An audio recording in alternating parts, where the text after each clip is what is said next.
afternoon, or good morning, I guess, everyone. I got to tell you, Dave Kanicki is a really persuasive person.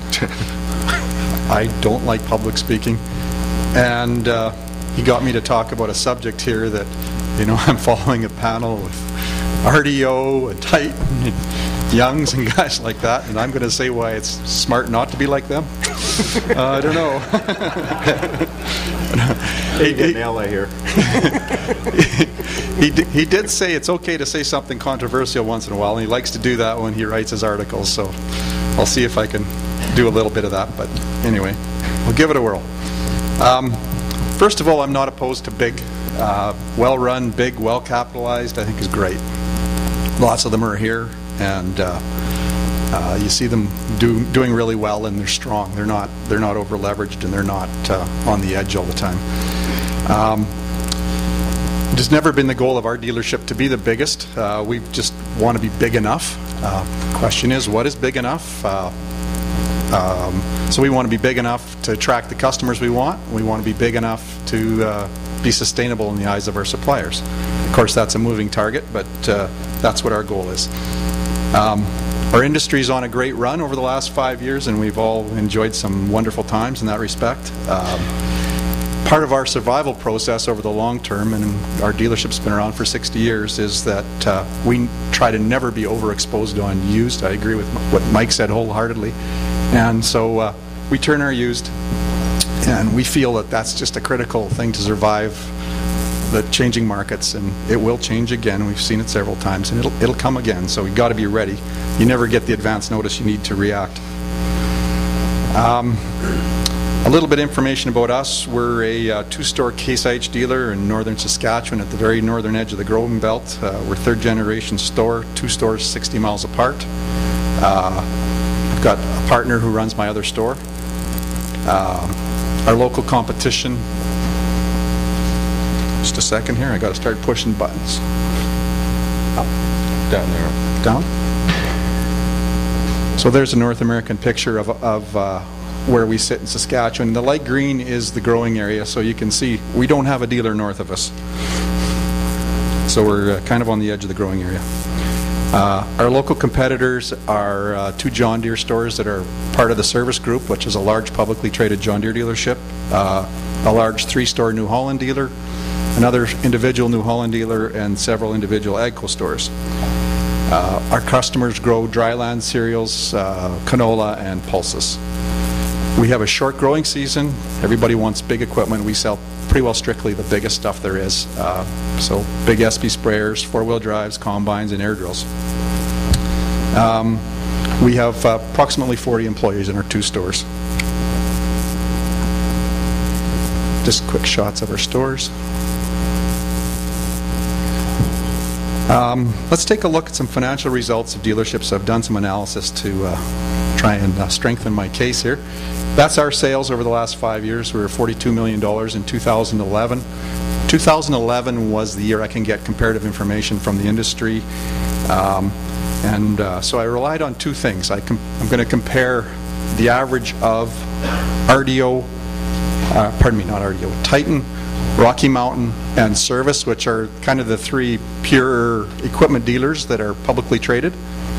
I also am going to show you the results from the last year's cost of doing business study, which is really the 2011 results. So they categorize dealers under 25 million, 25 to 75 million, and over 75 million total sales. And then our results. First thing we're going to look at is return on equity. So the left side is the average of the 3 publicly traded companies. They vary a bit in some areas. In some areas they're fairly consistent.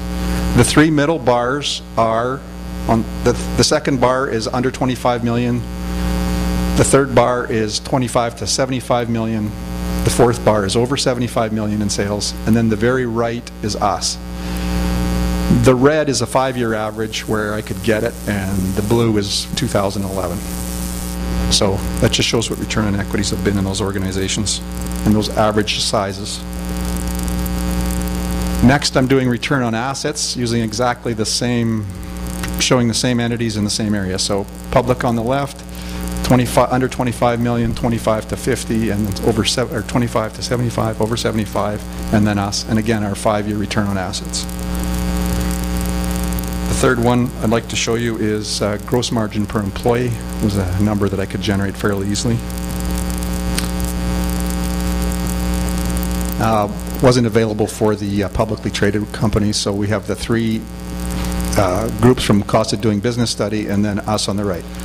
And I will admit that selling big equipment, we get an opportunity to generate a little more gross margin per employee, so that's not comparative to a dealer that sells smaller equipment necessarily. So that's some financial analysis we've done. I believe I've shown that financially we compete with the top tier in the grouping, so we're a mid-sized dealer. We're competing with the big ones that produce the higher results, as shown by the cost of doing business study. So what do I take away from that? I take away that if we can compete financially, I think we can sustain ourselves over the long term, as long as we stay big enough in the eyes of our suppliers, in the eyes of our buyers.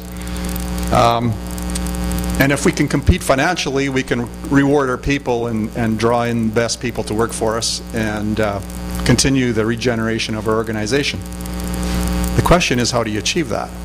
Well, first of all, you better set a high bar for yourself if you're going to be on the smaller side and compete with the big boys. You got to achieve financial results comparable to what they achieve.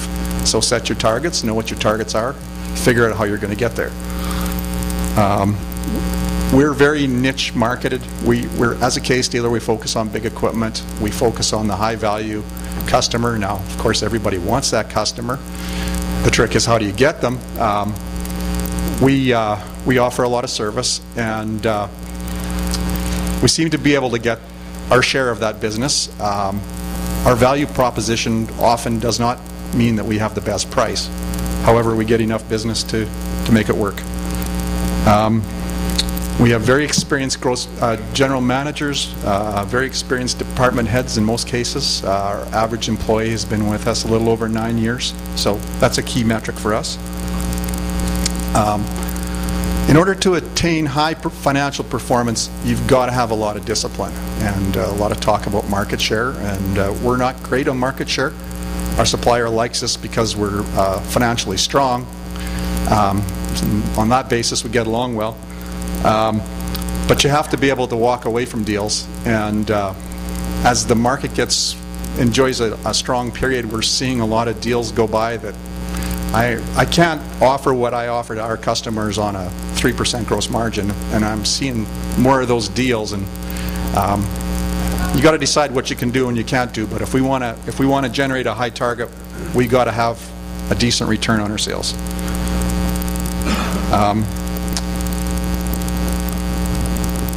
Used turns is critical, and having some long-term people, I think, keeps us connected to that second and third tier buyer. Even though we spend a lot of energy on the top tier person, we've got to stay connected to that used buyer, because that's the market that's the trickiest for us, and that, I think, is what allows us to turn our used and keep our combines moving and keep us from being offside if things do go south on us. So we make a point of keeping connected to those buyers, because if you have a good relationship with them, you have a better chance of them not going to auction or doing whatever they do. And so that allows us to maintain our financial performance. So that's my speech. Thank you.